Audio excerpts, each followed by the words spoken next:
In this section, we know about energy. What is energy?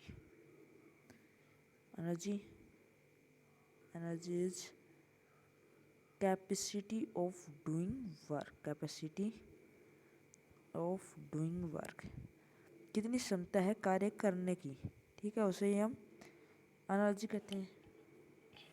ठीक है, basic energy की यही डिफिनेशन है। उसके बाद में हम देखते हैं एनर्जी। अब देखें एनर्जी को हम समझते हैं। तो एनर्जी क्या होती है? एनर्जी होती है change in energy is equal to work. जब चेंज आता है एनर्जी के अंदर वो वर्क की इक्वल होती है। और वर्क की जो यूनिट होती है जूल, वही होती है एनर्जी की भी, जूल। ठीक है, इसके अंदर ये बता रखा है। अब ये एनर्जी जो है, वेन एनर्जी की जो आंसर आता है वो 1000 जूल का आ जाए, 1000 जूल तक का आंसर आए तो वो 1 किलो जूल होता है। बड़ी यूनिट को नोट डाउन करने के लिए एक दूसरी यूनिट को चलाया गया है। ठीक है, तो गाइस अब एनर्जी की फॉर्म देखते हैं। आपकी बुक के अंदर 11.2.1 के अंदर फॉर्म्स ऑफ एनर्जी दे रखी है। उसके अंदर मैं बेसिक बता रहा हूँ, ठीक है, बता रहा हूँ। तो एनर्जी कहता है एनर्जी होती है कैपेसिटी ऑफ डूइंग वर्क। जब एनर्जी की जो ये होती है वर्क के अंदर चेंज आता है, एनर्जी के अंदर चेंज आता है, वो वर्क कहलाता है।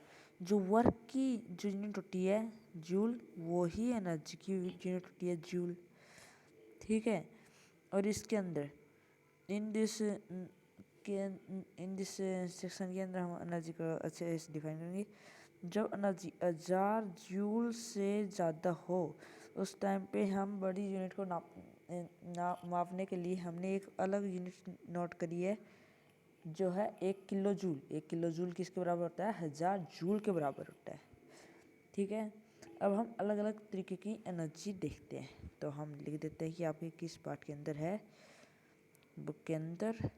ठीक है, बुक के अंदर 11.2.1 के अंदर फॉर्म्स ऑफ एनर्जी, जिसके अंदर आपको वेरियस फॉर्म ऑफ एनर्जी दे रखी है। जैसे मैकेनिकल एनर्जी है, उसके अंदर आपको पोटेंशियल और काइनेटिक एनर्जी दे रखी है। इसको हम नहीं लिखेंगे, मतलब कि इसके अंदर हम डिफाइन करेंगे।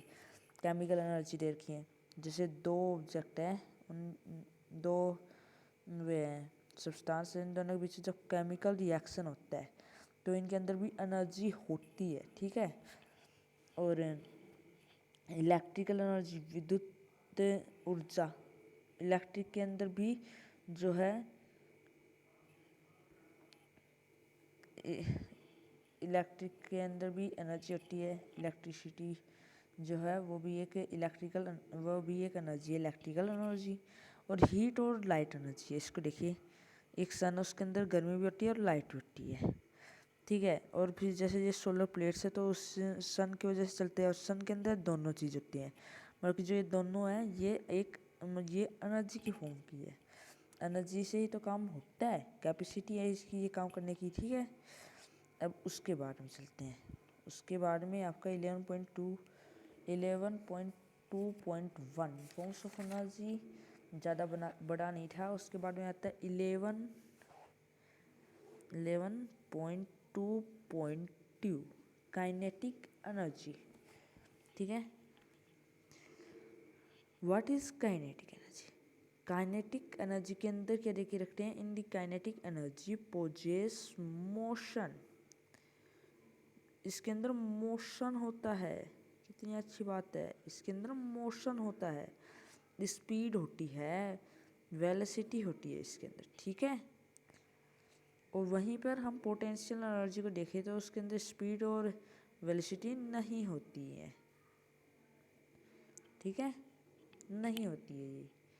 उसके अंदर क्या होता है हम आगे देखेंगे। हमने क्या कहा? स्पीड और वेलोसिटी होती है। और जो हमने एक बात और कही थी, energy is equal to work, हम कह सकते हैं क्योंकि चेंज की बात है। ठीक है, तो अब हम इसकी जो ऐसा यूनिट है वो इसी तरीके से निकालेंगे। देखिए, काइनेटिक एनर्जी में क्या है, काइनेटिक एनर्जी के अंदर हमारा सिंपल सा है कि इसके अंदर मोशन होता है। अब हम इसको निकालते हैं, मोशन है, ठीक है, स्पीड और वेलोसिटी होती है, पोटेंशियल के अंदर ये सब नहीं होता है। तो हम ये देखते हैं कैसे क्या है। तो देखिए हम वर्क को force multiply displacement, force is equal to M A displacement, displacement का क्या होता है एस, डिस्प्लेसमेंट को एस लिख सकते हैं। हाँ, तो एस इज इक्वल टू कौन से फॉर्मूले से निकाले करते हैं, ये फॉर्मूला याद है मोशन चैप्टर का,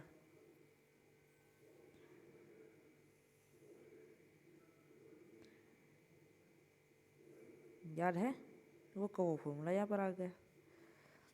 और इसके अंदर देखिए जो ये है यू ए स्क्वायर, जब जो यू स्क्वायर है ये क्या होगा, ये जीरो का, क्योंकि ऑब्जेक्ट रेस्ट में है। और जब भी ऑब्जेक्ट रेस्ट के अंदर होता है तो उसकी जो इनिशियल होती है वो जीरो होती है, फाइनल तो वो चलता रहता है, गति करता है उस वो आती है। तो फाइनल हम देख लेंगे, तो इनिशियल जीरो आती है, ठीक है।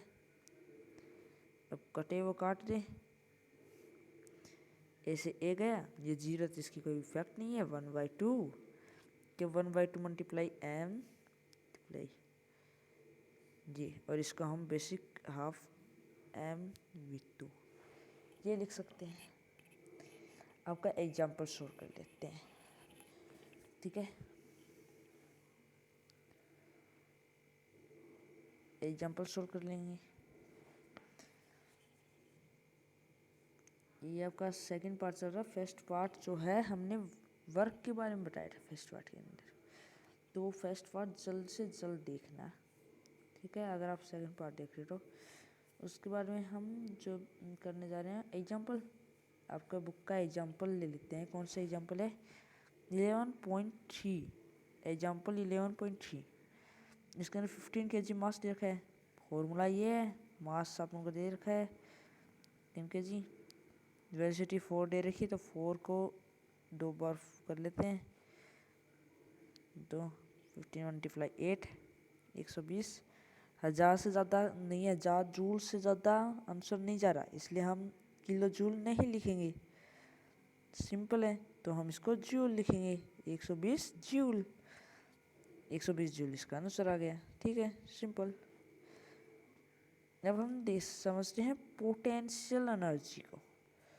पोटेंशियल एनर्जी आपकी बुक के अंदर दे रखा है पोटेंशियल एनर्जी, ठीक है। तो एक सेकंड रुकिएगा, हम अभी कर लेते हैं। हाँ, तो ये हमारे पास फ़ोटो आ चुकी है, फ़ोटो देखी, ये रही, और ये किधर भी है। तो अब हम इन्हें देख समझते हैं। ये क्या है, इधर एक स्प्रिंग मान लीजिए, रबर मान लीजिए, ठीक है, रबर ये स्प्रिंग। पोटेंशियल एनर्जी क्या होती है, पोटेंशियल एनर्जी वो एनर्जी होती है जो कि एक, तो आप पहले करके देख लेते हैं फिर आ जाएगा। यहाँ पर एक मान लो ह्यूमन है, ह्यूमन ही तो है, उसकी एनर्जी को इसने इसमें स्टोर कर दिया है, अपनी एनर्जी को इसने रबर के अंदर स्टोर कर दिया, खींच लिया है, ठीक है, रबर के अंदर पूरी एनर्जी स्टोर हो गई है, देखना तो चाहिए, एक वो कर देते हैं, स्टोर हो गई। अब इसने रबर को छोड़ा, तो इतना था, इसने अब इस एनर्जी को यूज़ किया, पहले इतना था तो उसी के फॉर्म के अंदर आ गया, उस स्टोर एनर्जी का यूज़ करके, मतलब कि ये क्या करता है कि स्टोर एनर्जी, पोटेंशियल एनर्जी जो है वो स्टोर, इसको हम स्टोर कहते हैं।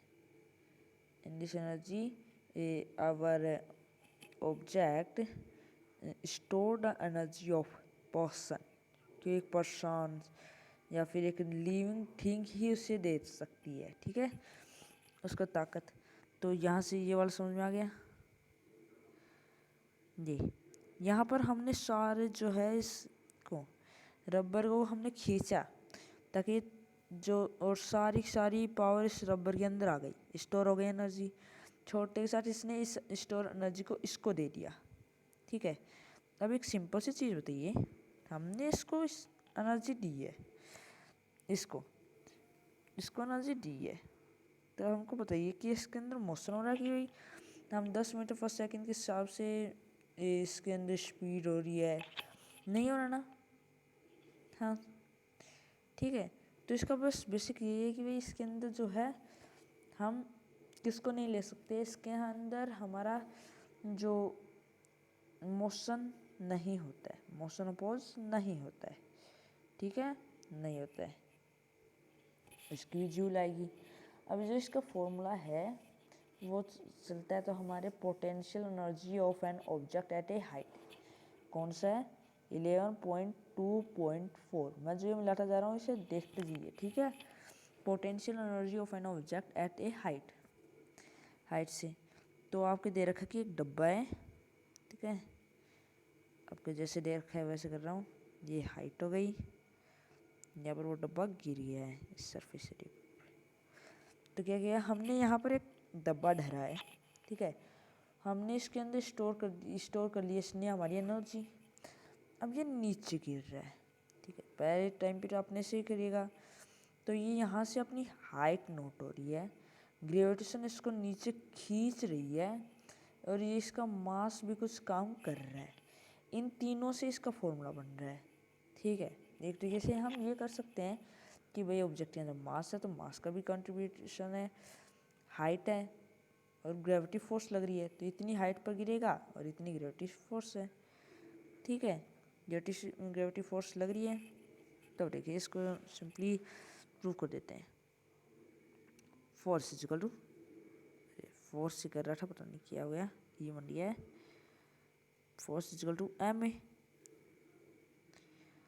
डिस्प्लेसमेंट की जगह यहाँ पर नहीं, डिस्प्लेसमेंट कहाँ से, हाइट, यहाँ पर हाइट दे रखा है डी की जगह, तो अब इसी को ले लेते हैं M A, force M G लिख लेते हैं, ठीक है, एम जी भी कर सकते हैं, कुछ गलती नहीं है।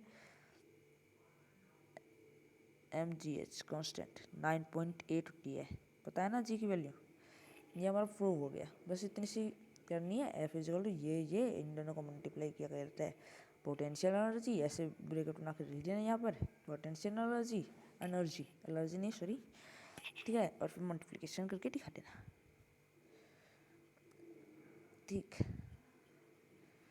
अब एक सिंपल सी बात है, ये एक बिल्डिंग है, ठीक है, मान लो तो हम एक ऑब्जेक्ट को यहाँ से घेर रहे हैं, तो यहाँ से भी गिर सकता है, हम एच ये भी ले सकते हैं, एच ये भी ले सकते हैं, एच ये भी ले सकते हैं, और एच ये वाला भी ले सकते हैं, और एच पूरा भी ले सकते हैं। मतलब नहीं समझ में आया होगा, समझा देते हैं, थोड़ा बड़ा बना देते हैं।